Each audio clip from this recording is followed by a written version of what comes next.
2025-এ mercury transit আপনার কিছু সঠিক ডিসিশন এবং কিছু বেঠিক ডিসিশনের জন্য দায়ী।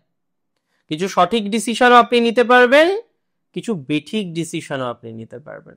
নাও ইফ ইউ আস্ক মি যে কি কি ধরনের সঠিক ডিসিশন নেওয়ার টেন্ডেন্সি আছে, আই মাস্ট সে আপনার বিভিন্ন ক্ষেত্রে সঠিক ডিসিশন আসবে। যেমন আপনি যদি একটু নিজের আবেগকে নিয়ন্ত্রণ করতে পারেন, আপনি দেখবেন প্রেমজ রিলেটেড বিষয়ে সম্পূর্ণভাবে সম্পর্কের ক্ষেত্রে প্রবেশের ক্ষেত্রে আপনি কিন্তু যথেষ্ট উচিত ডিসিশন নিতে পারবেন। তবে গুরুজন রিলেটেড বিষয়ে হয়তো সব ডিসিশন আপনার সঠিক নাও হতে পারে। গুরুজন রিলেটেড বিষয়ে আপনার ভুল ডিসিশন নেওয়ার প্রবণতাটা অনেক বেশি রয়েছে।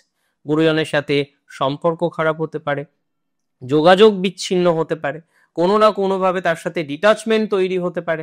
সো এটা খেয়াল রাখতে হবে যে আপনার যিনি গুরুজন, আপনার যিনি এল্ডার্স, তার সাথে আপনি একটি ভালো বন্ডিং রাখছেন। সেটা যদি না রাখেন তাহলে প্রবলেম। সেটা রাখলে আপনার জন্য ভালো, সেটা রাখলে আপনি সমস্যা থেকে বেরিয়ে সমাধানযোগ্য জায়গায় নিজেকে রিপ্রেজেন্ট করতে পারবেন।